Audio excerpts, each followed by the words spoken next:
If you're enjoying Paths to Glory, be sure to check out our two other podcasts. Paths to Glory Kenya shares powerful stories of faith and transformation from the heart of Africa, voices of hope, revival, and purpose. And for the young and the young at heart, don't miss the Jones Family Chronicles, a fun, faith-filled adventure series for the whole family. You can find Paths to Glory Kenya and the Jones Family Chronicles on Apple Podcasts and Spotify. Subscribe today and keep walking the path to glory.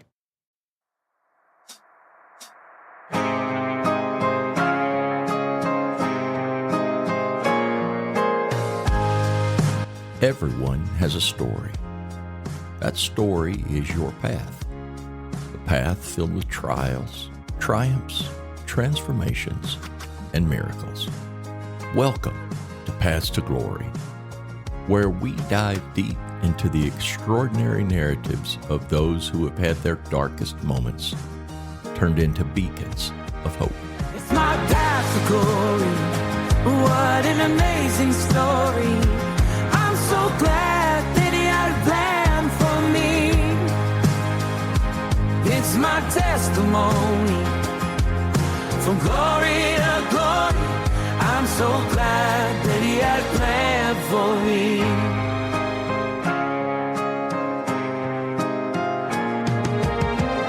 Each episode unveils the raw, heartfelt stories of redemption and renewal, showcasing the awesome power of God. Prepare to be moved, inspired, and reminded that no path is beyond redemption. Now join us and let these powerful stories illuminate your own path to glory. It's my path to glory. What an amazing story. I'm so glad that he had a plan for me. It's my testimony. From glory to glory, I'm so glad that he had a plan for me. They were just kids when the foundation was laid. Ordinary children in an ordinary home, shaped by the rhythm of prayer, preaching, and quiet consistency. They didn't know they were being prepared for a storm, but when it came, it was fierce. Their world cracked open. One who had always been there was suddenly gone, and the weight of the home, the chaos, the grief, the decisions fell on their shoulders. But they didn't break. They stood, not because they were strong, but because something strong had been placed in them. They remembered the voice of the preacher, the steadiness of a praying mother, and the heritage of truth that had never asked for their comfort, only their commitment. They trusted their God. They trusted their pastor. And in the darkest moments, they held on to what they were taught as children and found it was enough. And yes, Jessica Banda, Michael Johnson, and Rebecca Jones, this is your Paths to Glory.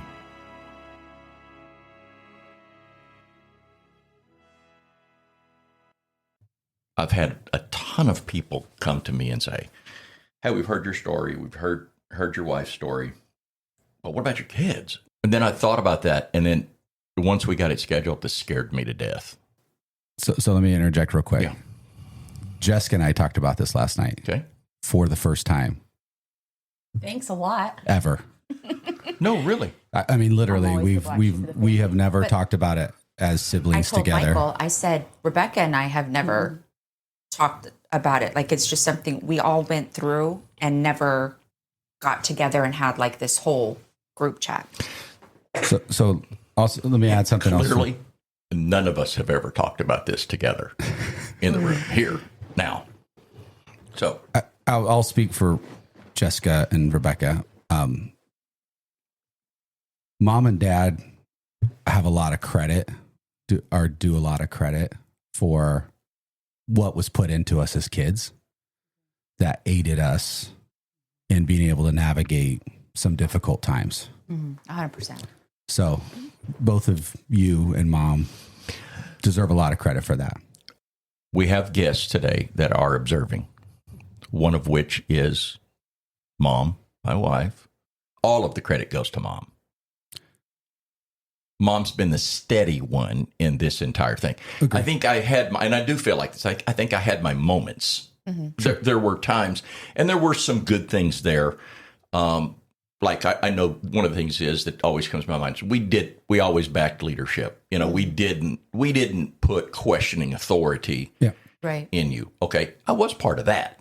You know, there was some things, but between the two of us, I clearly brought in and allowed things in our lives that did affect us at different times. Sure. Having said all that, do you too? Michael's is not here to be the spokesman for the family. You do have microphones, both of you.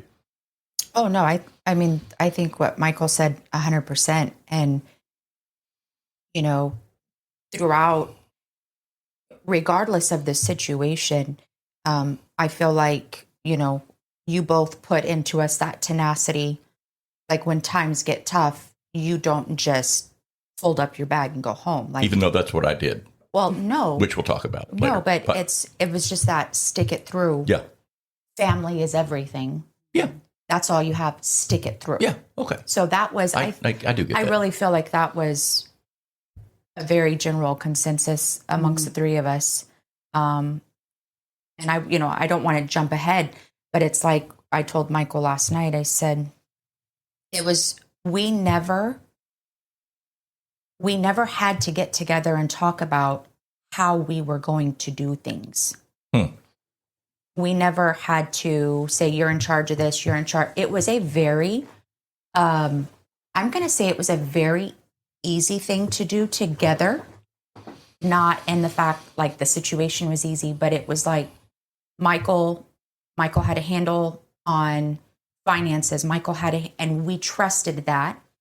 So we didn't worry about, Rebecca and I didn't worry about that. I'm using my hands like people can see me referencing her. Rebecca and I we didn't necessarily, that was not a massive, we were concerned about mental of both of our parents, trying to figure that balance out while Michael just handled it. And like a boss, just handled it like a boss. Yeah. There was some things he handled like a boss, like a phone call he had with me, which we'll talk about later. So I know, and I thank you for kind of jumping off like that and going into that. But each of you have your own lives. I mean, your lives don't revolve around that moment in our family. And so you were all raised in the church. Jessica and Michael were born in Austin. And your first introduction to church, do you remember the world of Pentecost? No, actually, the only memories that I have of church in Austin was Westgate. Okay, the two of you were dedicated at the world of Pentecost. Kenneth Phillips, right? Yeah, I have no recollection of that church, clearly, but you don't remember anything about the church there at all. No, you do remember some of Westgate as well, very vaguely, but not really. Okay. All right. Kind of first recollections for me of church is here in Glendale. Okay. And then Rebecca, as has already been pitched under the bus, you're the only Arizona native. Yep. Growing up, let's start with you, Jessica. You're the oldest. Memories. Church memories.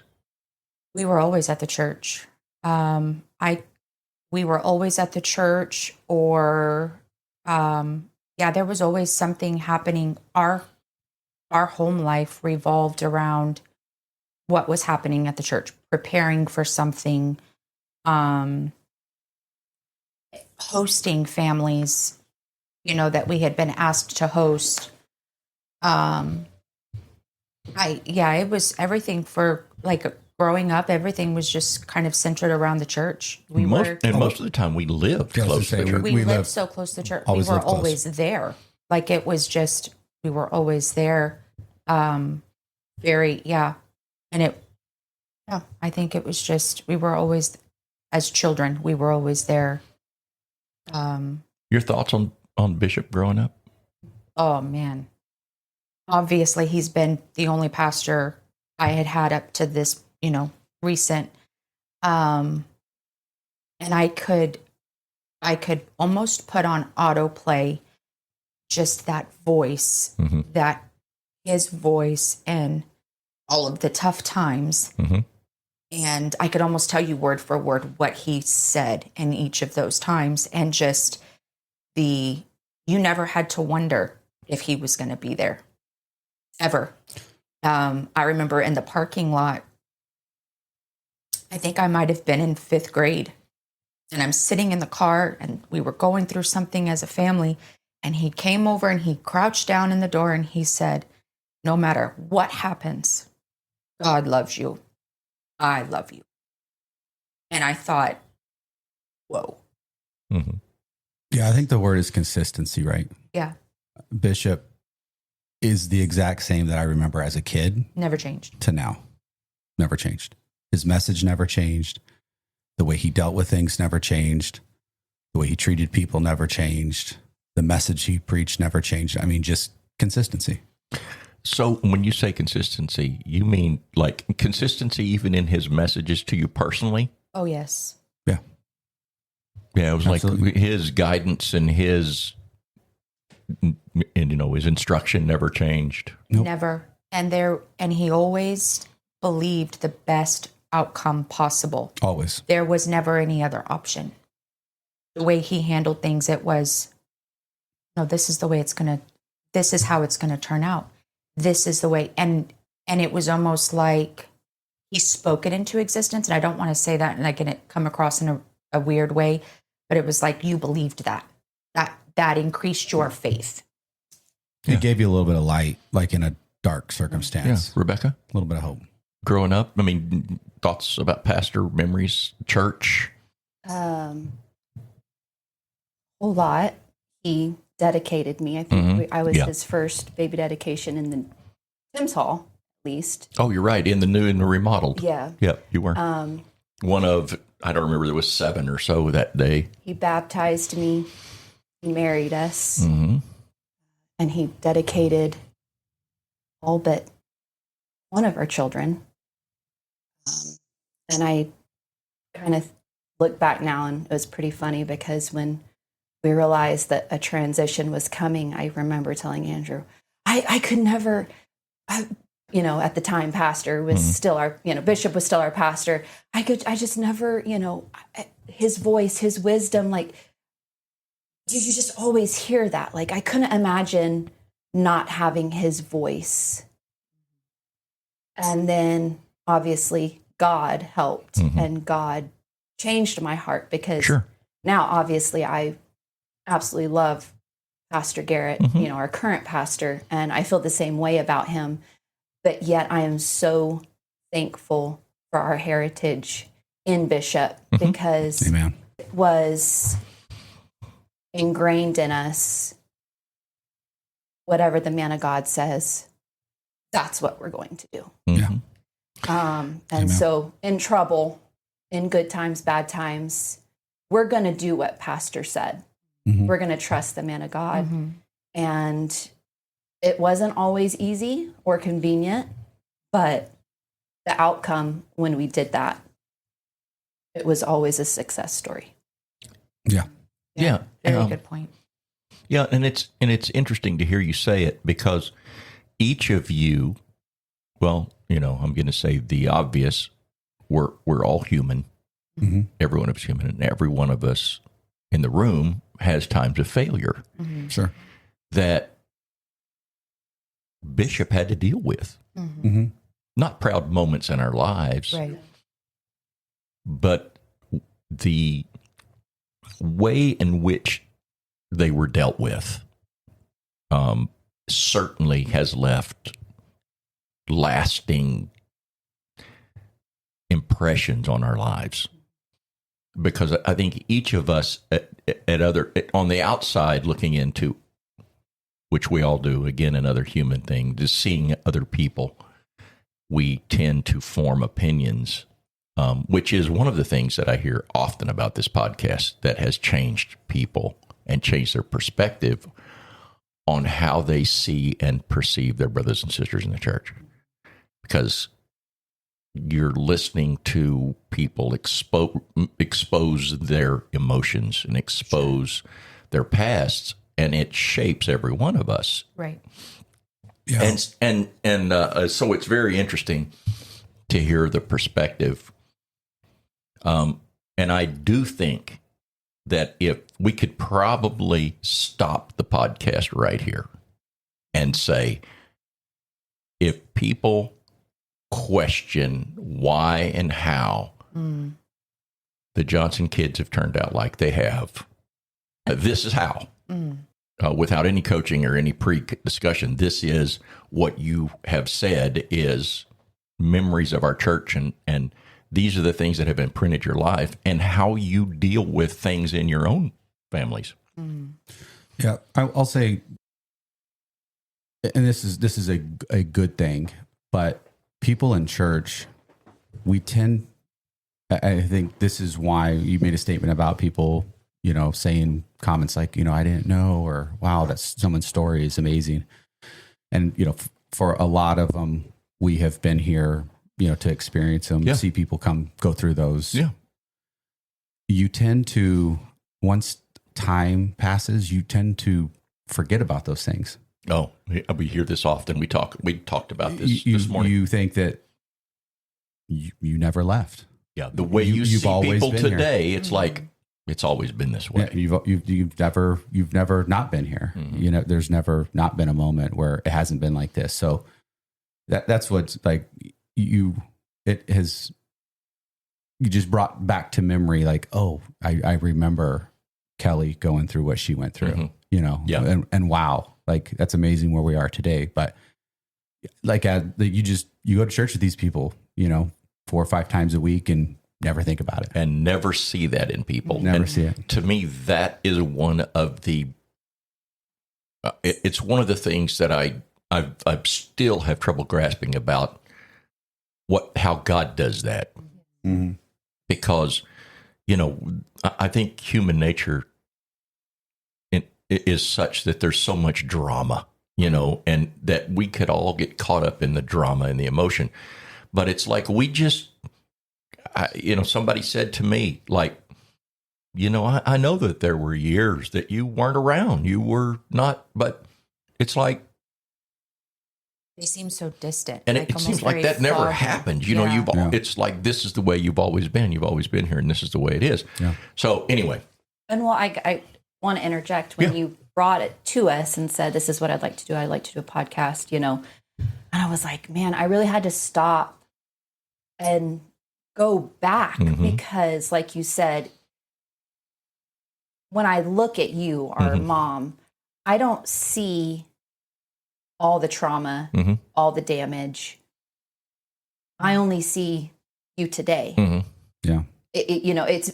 I really had to go back in my mind, like Same. Michael said, and really kind of almost dig up the past. Same. No, it's true. But I think, that's the power of the blood and God's mercy and grace on us. That's the way it's supposed to work. Yeah. Right. Yeah. And so it was a very crazy feeling knowing that we're coming in today and we're going to talk about some things that we have never sat down and talked about as a family before. Yeah. Yeah.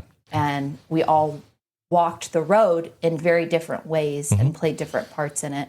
And so that's what I think is very amazing, that only God can do something like that.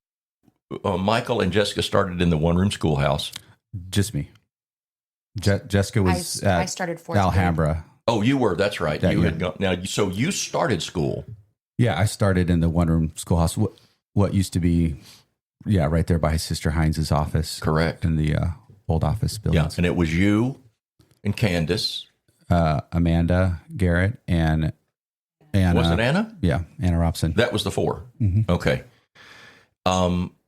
And then when we started the school officially the next year. Yep. So I was fourth grade. you were 4th grade. So all of you then from what we've just discussed, all went through. You went from kindergarten through, Yes. Rebecca, you went all the way through. Talk about GCA. How was it and its impact on your life? Let's start with Rebecca. Very thankful that Bishop had that burden and vision for a Christian school, because Amen. my goodness. I mean, we probably would have been homeschooled, and that would have worked if we didn't have the Christian school, and that's fine. If that's, I don't want to bash homeschooling, but I am very thankful that the Christian school was birthed. Can I say that I was always like a prime star student? No, unfortunately not. But I am very thankful that I did have GCA and good parents that backed GCA, whether I was right or wrong, it didn't matter. And it laid the foundation that when I was stupid, we'll just call it in my stupid days, that I was able to go back to that foundation. And the teachers, staff, faculty, and even students, I have to say, there was one individual that took me into the church and basically was like, you're wasting what God has for you. And that was a wake-up call. A teacher? A student. Oh, It a was student. Senior. A It student. was a senior at that time. I was in 10th grade. And so I very thankful for that foundation that GCA gave. And I'm very thankful that my kids can go. And Yeah, great. and I want to say, Great point. we did not expect GCA to be perfect. I wasn't perfect, but Amen. but I am thankful for, the Abeka program that they use. It does give you all the advantages that you need if you're going to go that route of education, or if you're going to go the route of building the kingdom and being a part of God's work. It also equips you for that. So it equips you for both. If you're going to be a professional at whatever, it equips you. But if you want to be in, God's work, and it also equips you for that. It teaches you how to, when we would go to senior living facilities, visit the elderly. It's training ground for that. So I'm very thankful. GCA is not perfect, but God is perfect, and God is in the school. Yeah. So What God He's does gonna- with it makes it perfect. correct. Yeah, exactly. Jessica. Oh, you want to go to Michael first? Okay. We have some. Yeah, the stories are really. You got to keep it pretty very, vague, very 'cause there's broad so here much. at this table There's so for much. school. I mean, GCA was a godsend, right? I mean, I think the year before that, or maybe 2 years before that, I had tried to go to a public school and kindergarten. Yeah. Yeah. And surprise, surprise, I was very hyperactive. I don't remember that about you. Yeah. And I think the school tried to medicate me based on my, ADHD or ADD or whatever you want to call it. I was never diagnosed, but Yeah. We know you have it. yeah. And I'm very thankful that I had parents that said, no, we're not going to do that. And I think you homeschooled me the rest of the year, or maybe the following year, first grade. Yeah. And then GCA came along, and yeah, I mean, it was a godsend to be in a godly Christian environment. One room schoolhouse was an experience I'll never forget. Being there when the school was being built, you dad worked, did a lot of work on that, a lot of sheetrock work and all that kind of stuff. And, I think we were there almost all the time, working on it while going to school. So yeah, I mean, I echo a lot of what Rebecca said with just the spiritual, what you're equipped with spiritually. I equate it to this. Something I've always thought about is, when there's baby eagles, right, and they're in the nest.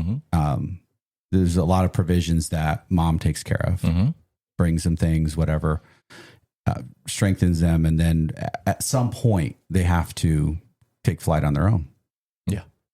And GCA was that nest that protected us from just obviously the craziness in the world, and equipped us with the ability to take on the world when we did get out of high school. Yeah. And excel, I must add, every single one of you excel in that grown-up world. Yeah. Yeah. It's just, I mean, Sister Mize and Sister Gibson were probably two of the most important people in my life through high school. And I think everybody at the table would echo. Yes, for sure. Very pivotal times of a young person, right? You're in the throes of life in general, and then, you know, growing up, just part of growing up and trying to figure out who you are and what you want to do and living for God and stuff like that. But yeah, I mean, I it's hard to imagine a life where we wouldn't have had GCA. It shaped you. 100%. Yeah, it shaped 100%. you. Jessica? So I have a memory of the year before I came to GCA, going to Alhambra, begging Mom to let me ride the bus. I wanted to ride the school bus home, I think. And she, okay, you can ride the bus home. And I was in third grade. I think I was in third grade. So we're talking, there were elementary age kids on this school bus. And on our way home, there was a girl, she changed her shirt on the bus, like in front of everybody. And I don't know if you remember, I stepped off the bus. I was in so much shock. Like I was done. Like that did it for me. On the grand scheme of things, the grand scale of the world, that's not a major happening. But for me, that was like, oh, I can't do that. Like I can't be around that. So then the next year I went to GCA. Brother and Sister Luckenbaugh were my teachers. And in fact, I just told them both, they came to the school and he did a chapel service, and I had him come talk to the 7th and 8th grade class. And in that discussion, I'm going to cry again, in them both talking to my class, I realized that when I was in fourth and 5th grade, they were my teachers. Sister Brenda Tomlinson was my teacher part of my 5th grade year, but Brother and Sister Luckenbaugh were always there. Yeah. They were consistent. Again, this was during the same time that Bishop knelt down in the parking lot. Around the same, they were always there. Yeah. I knew I could go to school and my teachers were always there. Like, you know, and that's what I think about most as a teacher at GCA, is that for a lot of the kids that come through a year, 6 years, whatever, that's the only consistent thing they have in their life is that teacher. Yeah. Oh, yeah. I think about it. Spend more time with that teacher than they do with their family. They get more attention from the teacher than they do from their family. So in that, it kind of came full circle for us at that moment with the Luckenbaughs. But, GCA was everything. And I mean, I don't know how much I can add to what Rebecca and Michael have said about the benefits, preparing you for work of, in the kingdom of God. Now, we are very blessed to have both of our parents that lived for God, that work for God. And so outside of GCA, we also had the benefit of being trained to do something for God. But GCA helped cultivate that, I think. GCA were the hands that really promoted helped. It. Yeah, to cultivate that. GCA is, that the Christian, having the teachers there, Sister Mize and Sister Gibson, the epitome of godly ladies, to have that influence as a young lady during your middle school and high school years, when you don't know how to act like a lady. Yeah. You look up consistency in the dictionary and their pictures are there. Yeah. Well, I feel like there comes a point in every student that goes through GCA where there's that one teacher that can speak to you or whoever the student is, and it can be life-changing. And there's so much power, and I think that's why the devil hates GCA so much, is the teachers that are there don't realize, I think, how much power and authority given by God. I'm not going to speak to these children when they need it. I mean, our sister Allison, she was my 6th grade teacher, and she was the key for me. That and we hear that a lot. Yeah, she's another one that was absolutely impactful. Some very, I mean, I was a struggling student, but she unlocked multiple things in my life by just believing. And I think that was her first year being a teacher, was my 6th grade year. And she had, God gave her that ability as a first year school teacher to change my life. So real quick, I need to add something. Did all three of us get the opportunity to have mom and dad as teachers at GCA? Yes, I did. She was my 2nd grade teacher, 1st and 2nd grade so teacher. I will, say that my favorite teachers were my mom and dad. Wow.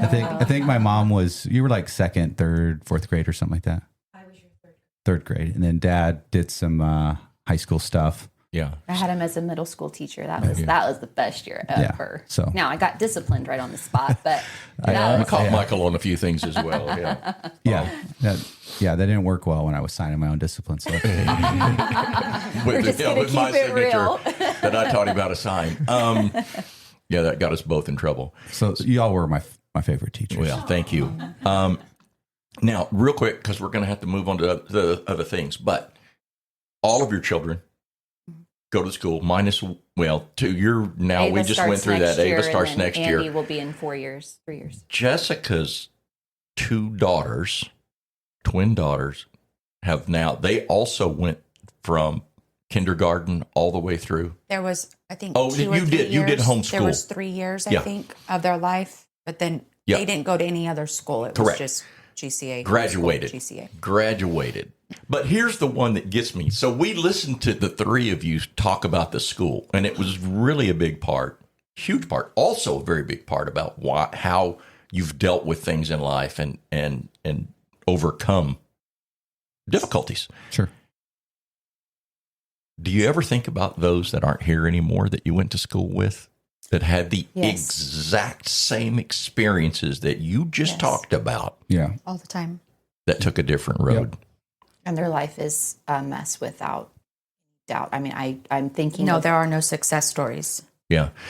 And I don't say that with gloating or pride. It's heartbreaking. I'm just saying, when you walk away from God, it's a mess. Yeah, GCA equips you with everything that you need to be saved, to be a successful Christian. Even if you don't have the backing at home. Yeah, if you want to live for God, you get the tools and it gives you the advantage that you need. And I think that's important, Rebecca. Even if you don't have parents at home, like the 3 of you did, and that influence, and regardless of what church you go to or don't go to. Correct. Yeah. It gives you what you need. It's up to you if you're going to do that or not. Yeah. Do you agree, Jessica? Absolutely. Okay. All right. So you've made it through school. You girls have excellent, fantastic husbands. My favorite daughter-in-law ever. She's something. Yeah. Thank God you only have one. She's beautiful and spunky. She's amazing. She really is. She's amazing.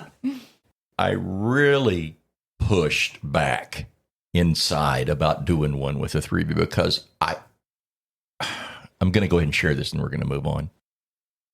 You have a lot of peers, and there are a lot of people in our church. And the reason I did this is because of people in our church that have children that aren't living for God.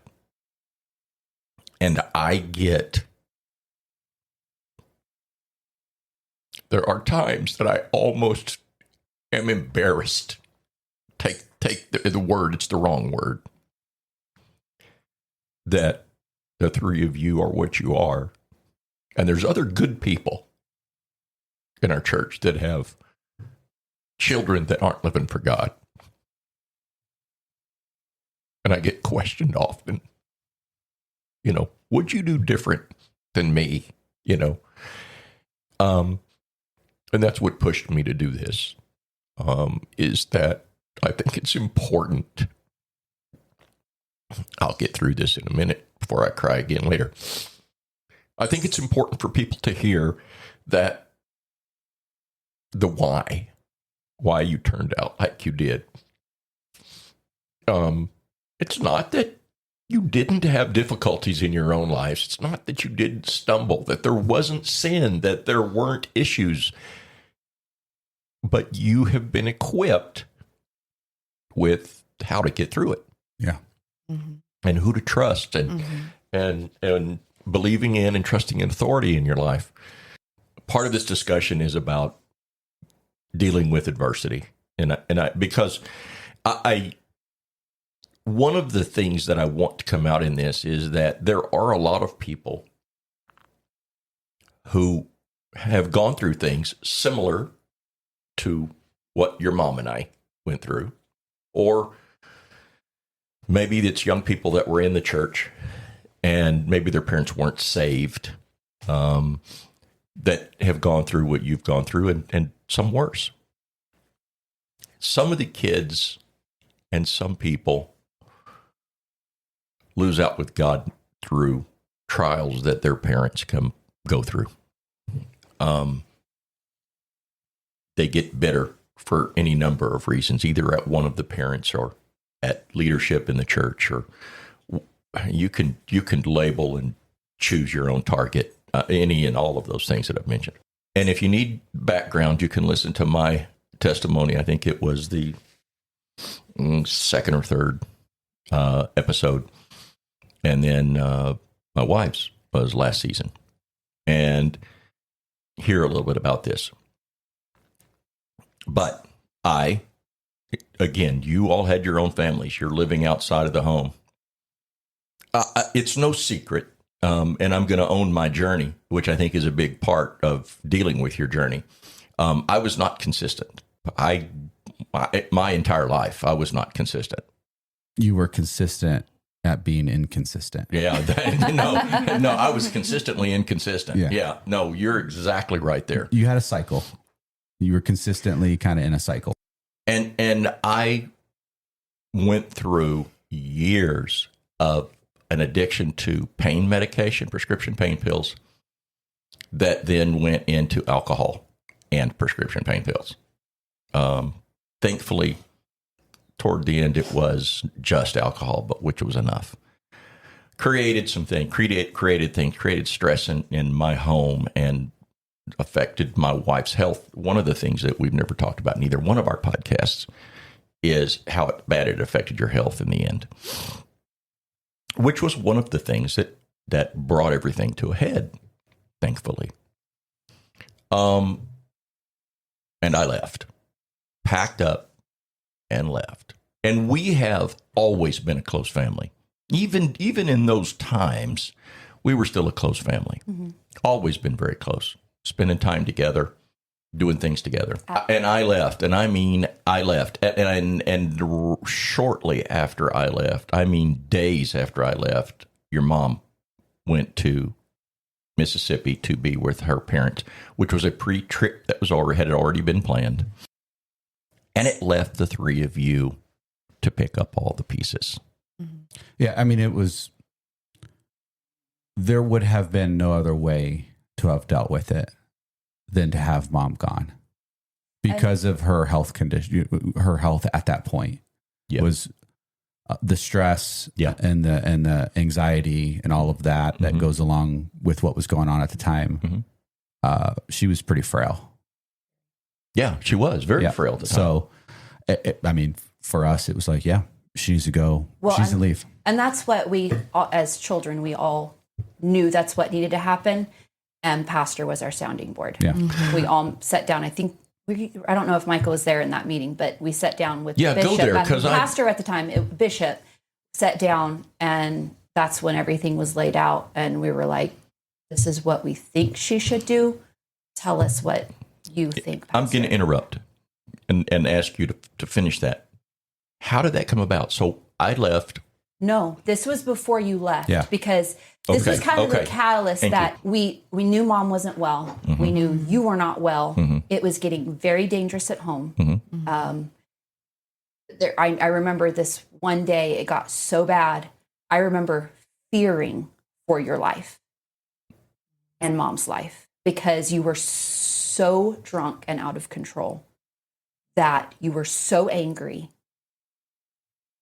And I knew it was, I would not have been surprised if you would have harmed yourself or Mom in that day. It was bad. It was very, very bad. And that's a perspective that Jessica and I didn't have because we didn't live at home. No, you weren't there. Yeah. So we didn't see the day to day. Right. Yeah. And so it was getting worse and worse and worse and worse. It was a pressure cooker.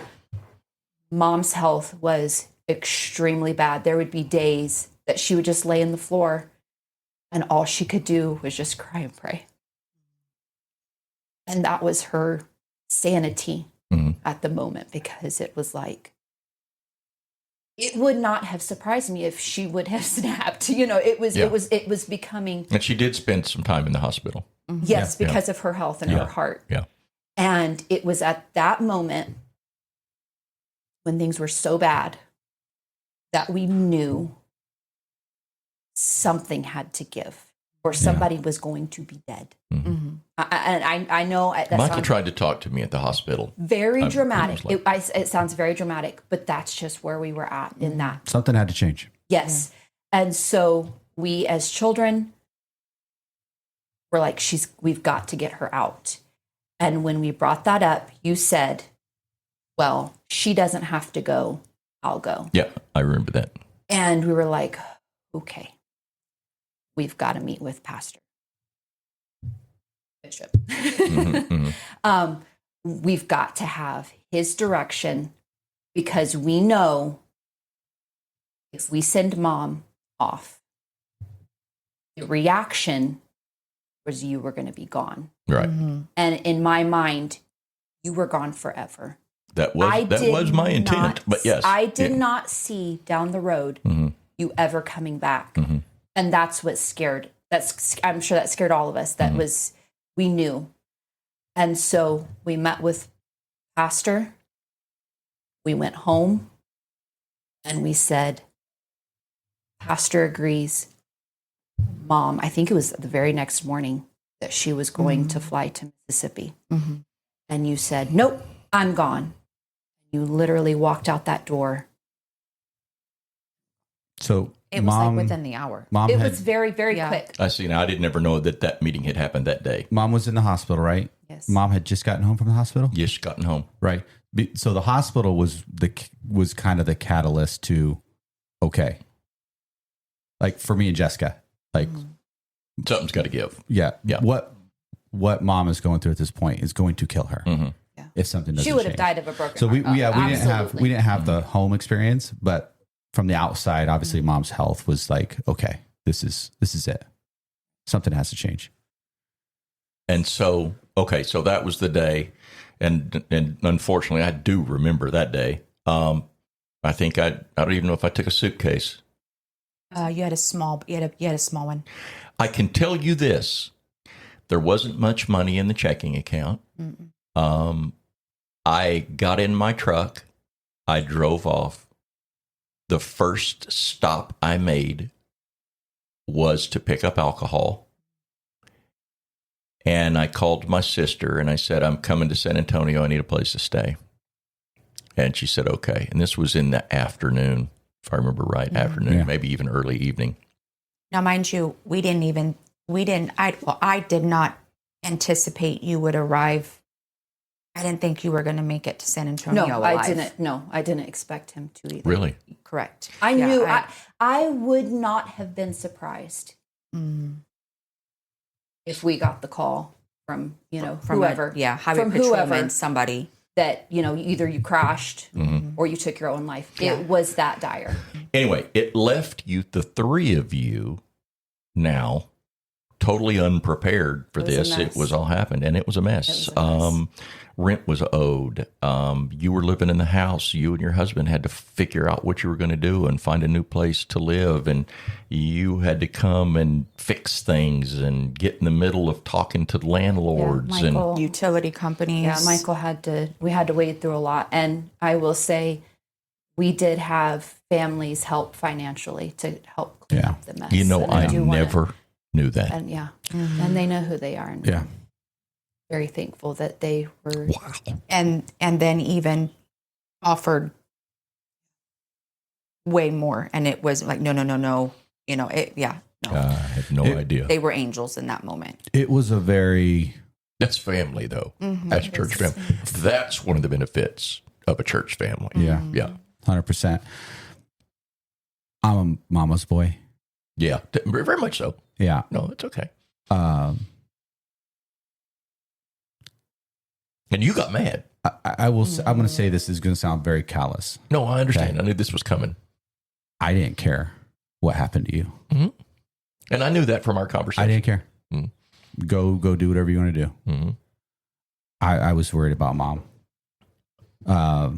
Obviously, in the moment of having to deal with what was going on, and the mess that was left behind. But And it was big. I mean, I'm not talking, the people need to understand that these three were left with basically ending our married life. And I'm talking about from cleaning out a house to storing, selling furniture to, at the time, I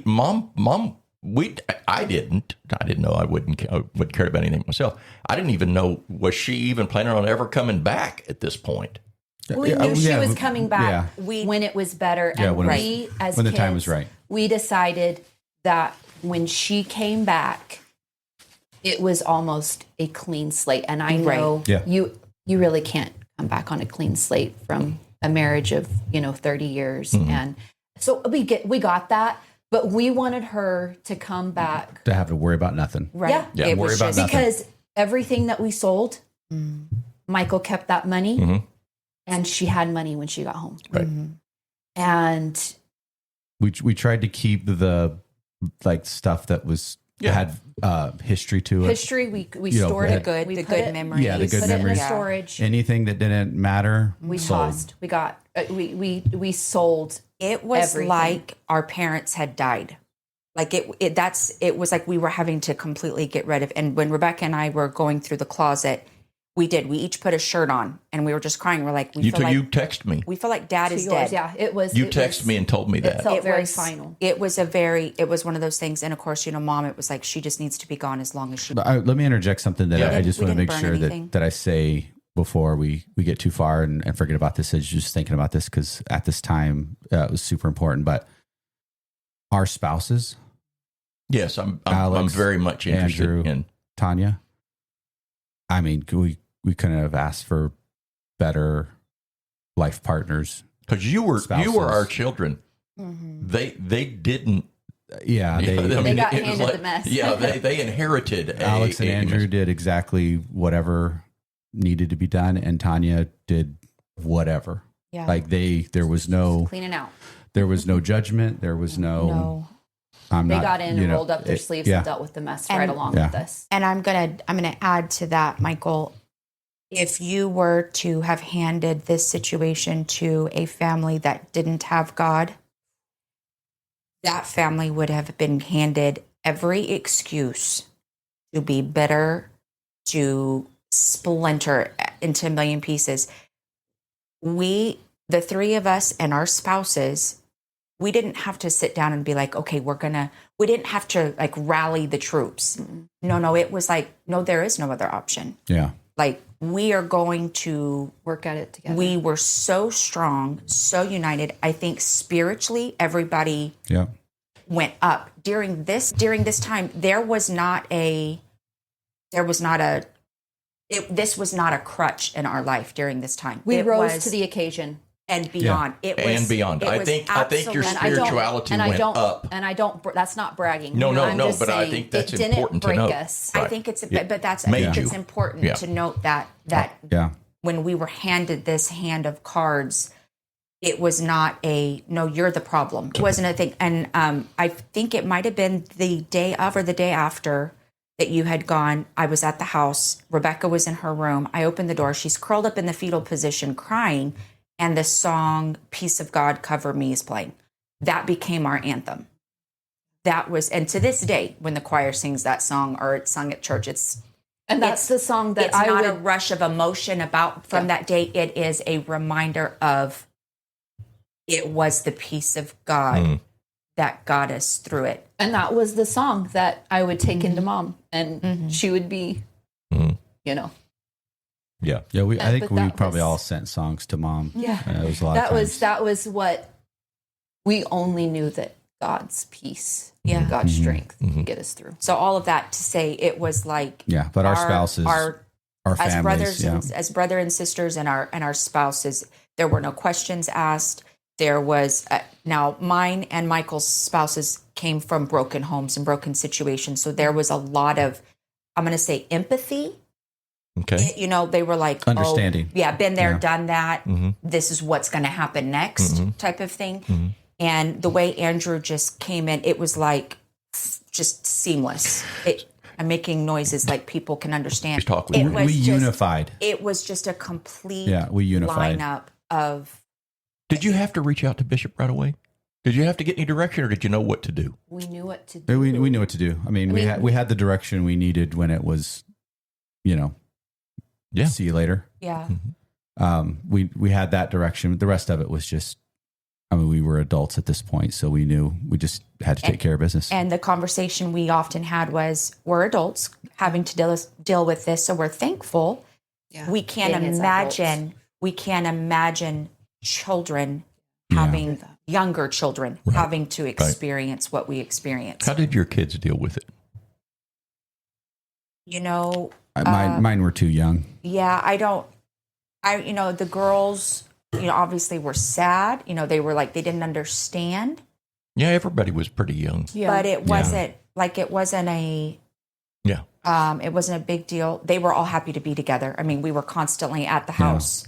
So Having a swim party. it was a ginormous swim party for them. So it wasn't, I think my eldest was like 5, somewhere in there. So. no, Allison and was a baby. and we made it a point, like, and I'm sure you guys with your kids too. It wasn't a topic of discussion. No. Like when we were together, we were hashing it out. But at home and stuff, we never talked about it around our kids. Well, and I have to say, going back, it's a testament to how you raised Michael, because Michael stepped right up. I mean, it was like he was the man in charge and just took it. And Jessica and I basically just ran support, and he shouldered every single load and made things work. And it is, and it is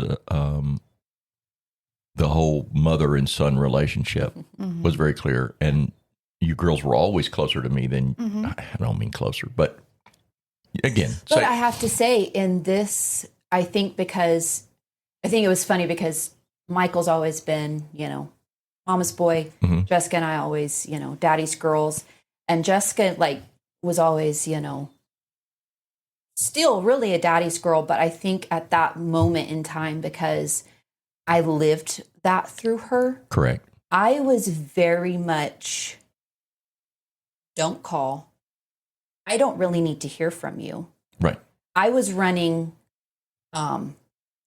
offense. Is that no protect? I was basically, whatever term is the correct term is, like I was protecting mom. Didn't want me involved in making it worse. No. Disappear. No. Go do your thing. Do it. Yeah. Just and when don't you call. I'd roll my eyes and go, whatever. We don't even know if that's the truth.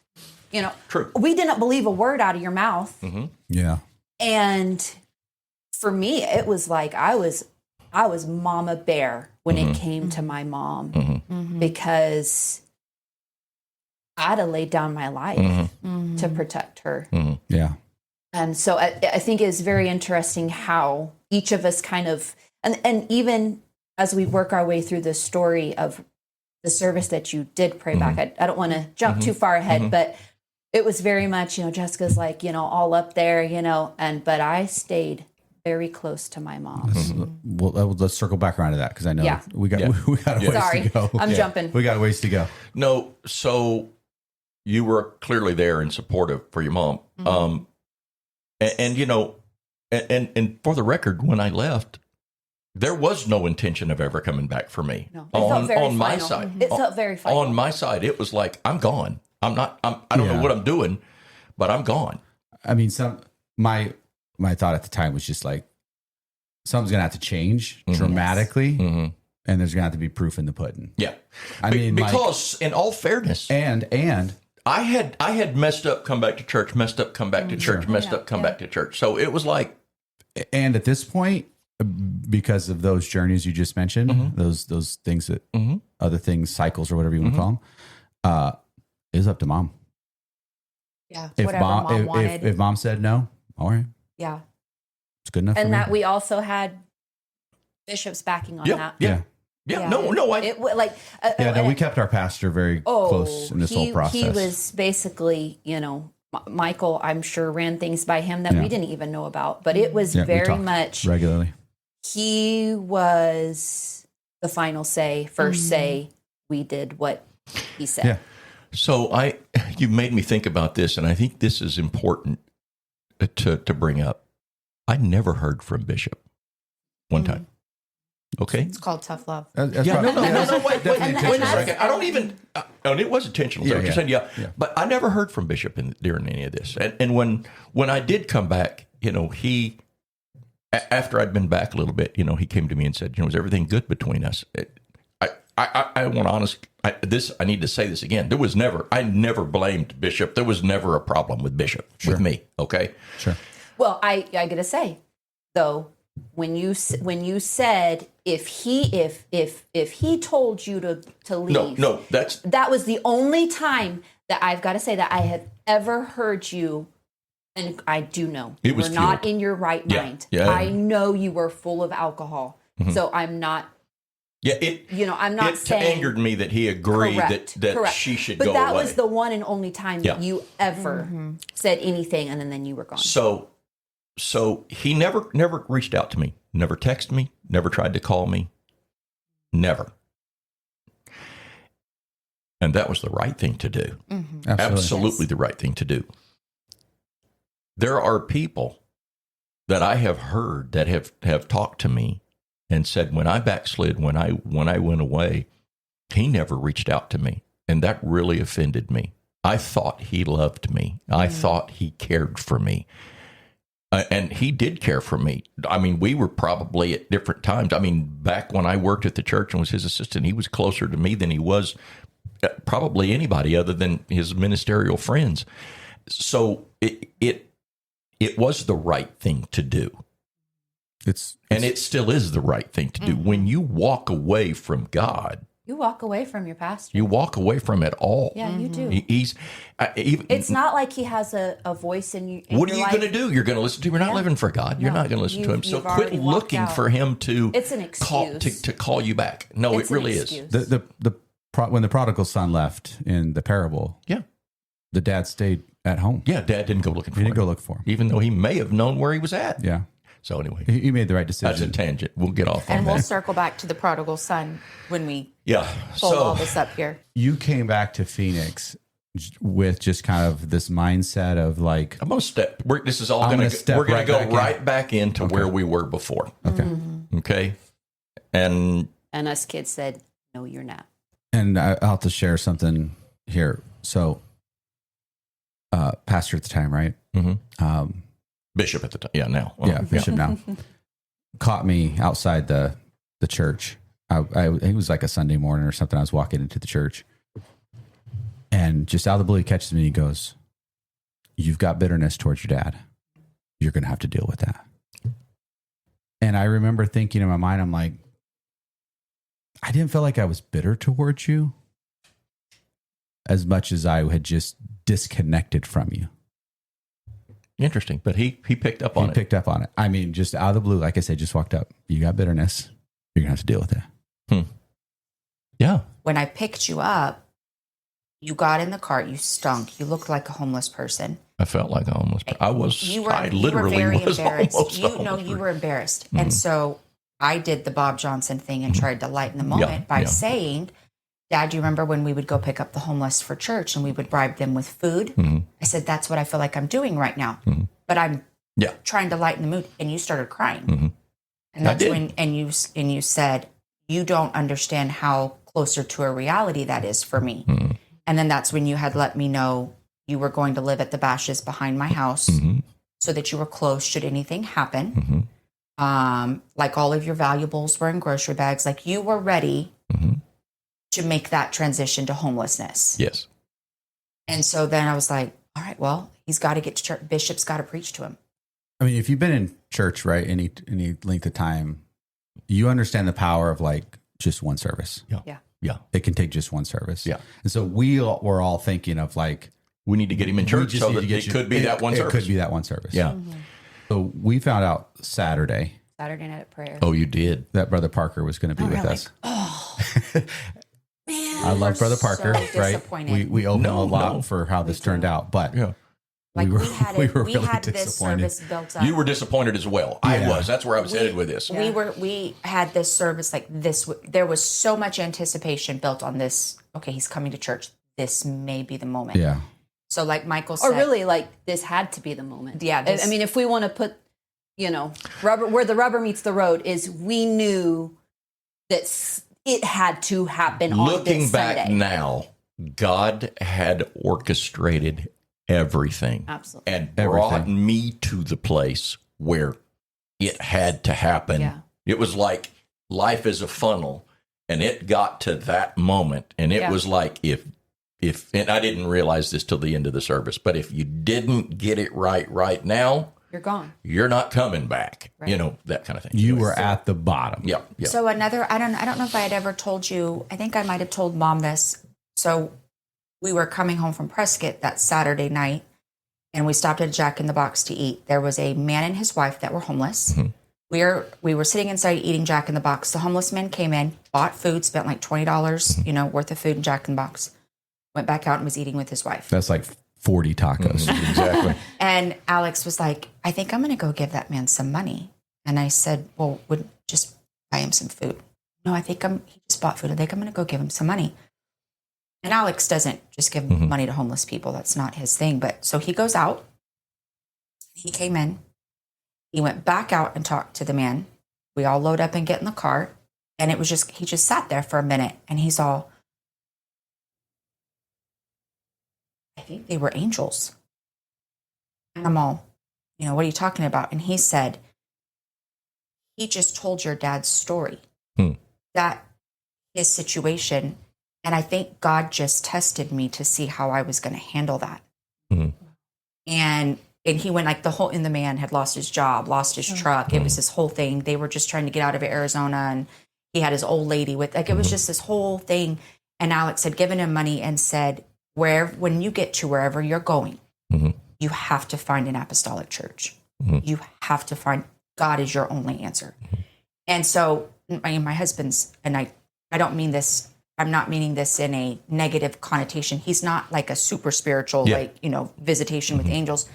But he had that moment in the car. It was just like, I think God just tested it, like how are we really going to respond to this? Get up Sunday morning. We're getting ready.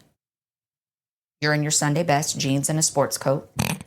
And we get in the car and we are headed to church.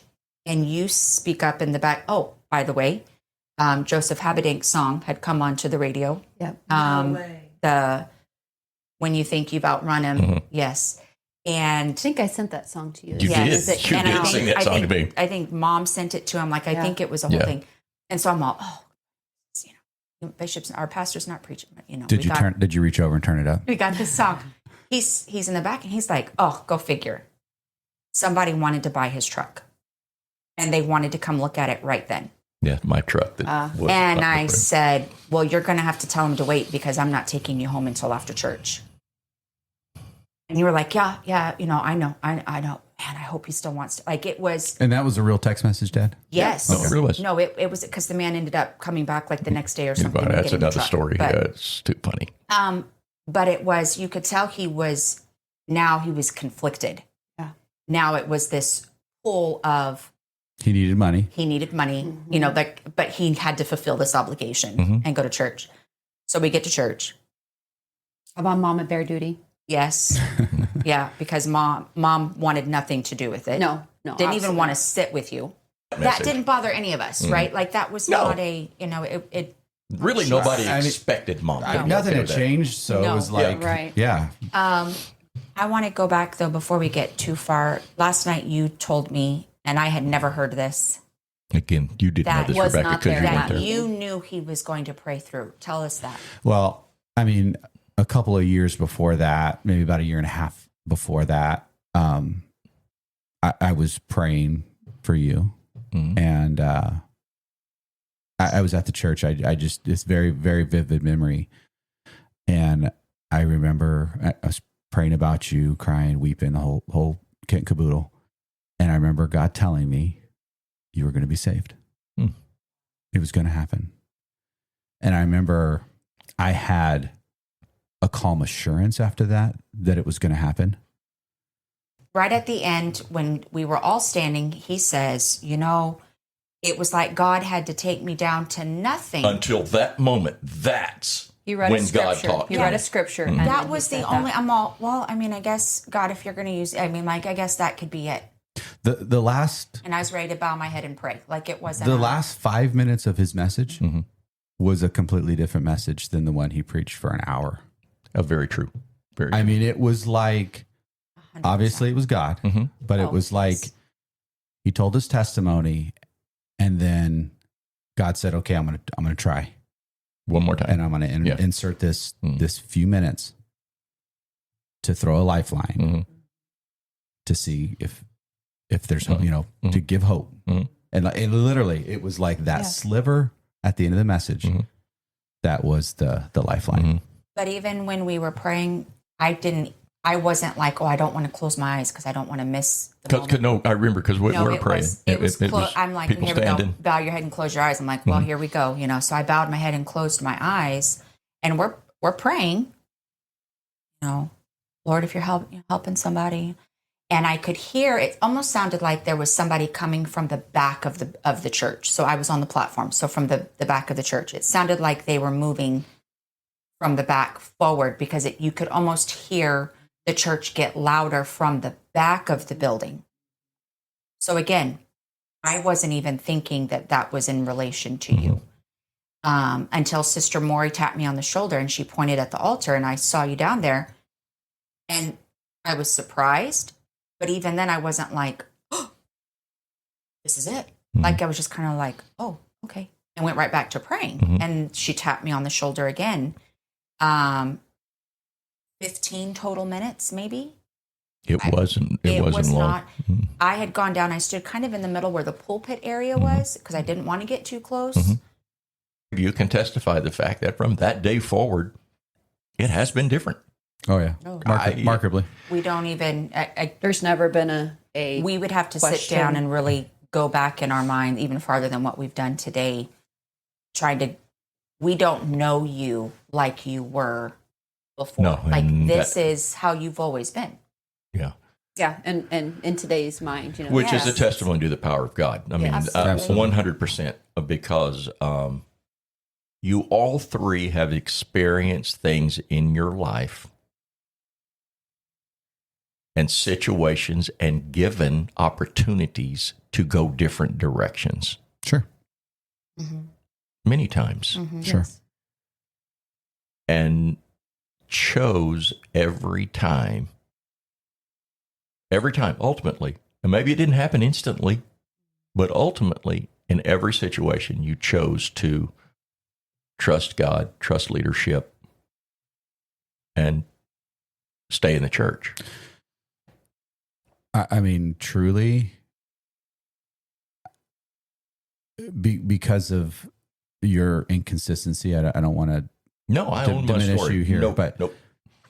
Mom was the pinnacle of consistency in our lives. Mom was the rock, and even the rock for me, even though we were separated. And Mom's I think always been the that's rock. what really helped us when in our adult, Mhm. when we were adults, when this kind of all happened here, was the example that we lived with, and seeing Mom's consistency through all the years of ups and downs. So, for those that have asked, and for those that question, and for those that don't, I guess the thing, and I even tell this to people that say this to me, never question how you raised your kids, if you were too hard, because anybody that doesn't want to live for God is going to use that as an excuse quickly, as to why they're not living for God. My parents were too hard, and it was too strict. It was too this. It was too that. Never question or diminish the power of God and what God can do whenever He wants to. Absolutely. And in a moment, all of the years of your what you felt rejection, separation from your children can go away, and you live life as if it never happened. Right? Yeah. So I had looked up the scripture last night it came to my mind, and it goes right along with what you're saying, is in Psalms 139:8. If I ascend into heaven, thou art there. If I make my bed in hell, thou art there. Exactly right. Wherever you're at. Yeah. He's there. That's exactly right. Okay. And you to finish up. obviously can never go too far out of God's reach. Go ahead. I mean, to that point, what you just said, and I want to make sure you hear this, regardless of ups and downs in our childhood, adulthood, we are extremely blessed. Oh, Us three kids, extremely. Rebecca, Jessica, and I are extremely blessed to have been raised in a home where you are our dad, and Mom was our mom. Well, I appreciate that. Honestly,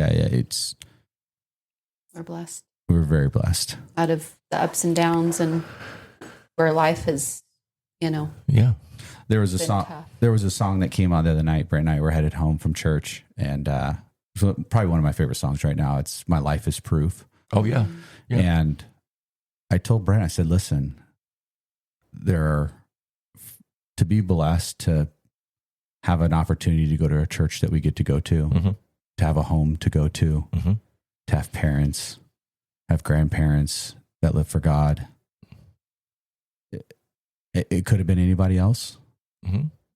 We could have been homeless, living on the street, living out of our car, destroyed. But our lives are just proof of the mercy of God. I think, telescoping out and, was our upbringing always perfect? No. That personally was, have I done anything in my life to deserve? Any of us. Right. To have God love us and give us so much mercy, just in our family. And it's just a drop in the bucket. I mean, we can look around at our local church and see what God has done, and it's none of us deserve it. You've been listening to the Paths to Glory podcast. To contact us, send your emails to pathstoglorypodcast@gmail.com. We all travel different paths, so it's important that we remember Proverbs 3:5-6. Trust in the Lord with all thine heart, and lean not unto your own understanding. In all thy ways acknowledge him, and he shall direct thy paths. Our paths to glory. Thank you for joining us. It's my path to glory. What an amazing story. I'm so glad that he had a plan for me. my testimony. From glory to glory, I'm so glad that he had a plan for me.